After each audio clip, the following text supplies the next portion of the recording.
Le concours photo et vidéo Chine-Afrique 2021 a officiellement ouvert vendredi à Beijing. Ayant pour thème Focus sur l'amitié, cohésion pour l'avenir, l'édition de cette année est organisée à l'initiative du comité de suivi chinois du Forum sur la coopération sino-africaine, FCSA, et du groupe de publication internationale de Chine, CIPG.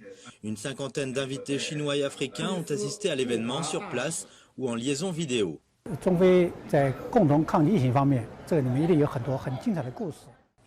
pense qu'il y a beaucoup d'histoires émouvantes entre la Chine et l'Afrique dans la lutte commune contre la Covid-19. Les amateurs de vidéos et photos peuvent montrer ces histoires de leur point de vue, ce qui pourrait refléter les derniers développements de la communauté de destin Chine-Afrique dans le nouveau contexte. Martin Mpana, doyen du corps diplomatique africain et ambassadeur du Cameroun en Chine, a souligné le rôle particulier que les vidéos et les photos sont susceptibles de jouer dans ce partenariat. Dans le contexte actuel des relations sino-africaines, où les initiatives se multiplient à un rythme soutenu, il est opportun de veiller à ce que les images qui rendent compte des efforts communs de nos gouvernements soient disponibles et soigneusement conservées pour éclairer les générations actuelles et futures. Pour Wu Prang, secrétaire général du comité de suivi chinois du FCSA et directeur général du département des affaires africaines du ministère chinois des Affaires étrangères, le lancement de ce concours trouve toute sa pertinence au moment où approche la prochaine conférence du FCSA prévue au deuxième semestre cette année au Sénégal. Cette année est une grande année d'amitié entre la Chine et l'Afrique. Les deux parties ont une amitié profonde qui ne cesse de s'approfondir au fil des ans.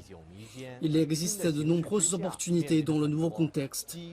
Le département des affaires africaines du ministère chinois des Affaires étrangères est prêt à travailler avec tous les pays africains pour promouvoir une coopération pragmatique et des échanges amicaux entre les deux peuples.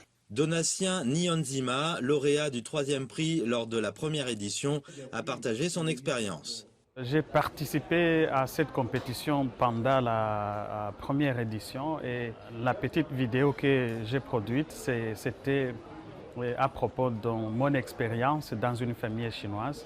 J'ai étudié les médias depuis ma licence. Maintenant, je suis en train de faire le doctorat en communication. Je crois que la plupart des gens qui me posent des questions sur la Chine se focalisent plus sur le Tibet, le Xinjiang et beaucoup d'autres sujets controversés. Donc je devrais, pour cette compétition, présenter quelque chose, montrer ce qui est différent de ce qui se raconte dans les médias occidentaux. La collecte des vidéos et des photos durera jusqu'au 20 juillet. Les œuvres gagnantes seront présentées lors de la cérémonie de remise des prix, prévue début septembre et diffusée sur les principaux médias chinois et africains.